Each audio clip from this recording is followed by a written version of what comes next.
বৃহস্পতিবার রাতে টাঙ্গাইল পৌরসভার বেড়াডোমা এলাকার নির্মাণাধীন সেতুটি ভেঙে পড়ে।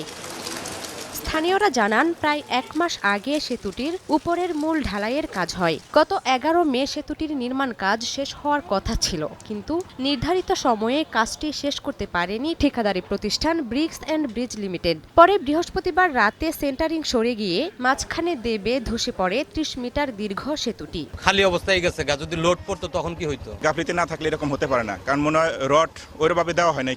এই ব্রিজের যারা দায়িত্বপ্রাপ্ত ইঞ্জিনিয়ার আছে তাদের অবশ্যই গাফলাতি আছে। যারা বৃষ্টি করেছে তাদের কালভার্ট করার অভিজ্ঞতা আছে কিনা আমার সন্দেহ। এদিকে সেতুটি পরিদর্শন করে ভেঙে পড়ার কারণ অনুসন্ধান সহ দ্রুত প্রয়োজনীয় ব্যবস্থা নেয়ার আশ্বাস দিয়েছেন টাঙ্গাইল পৌরসভার নির্বাহী প্রকৌশলী। কর্তৃপক্ষের সাথে আমরা কথা বলেছি, আমাদের পিডি মহোদয়ের সাথে এবং এলজিডি ডিপার্টমেন্ট তাদের সাথে কথা বলেছি।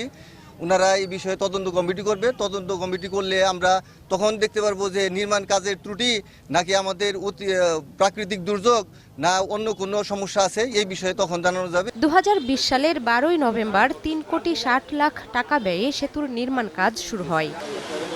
সময় সংবাদ, টাঙ্গাইল।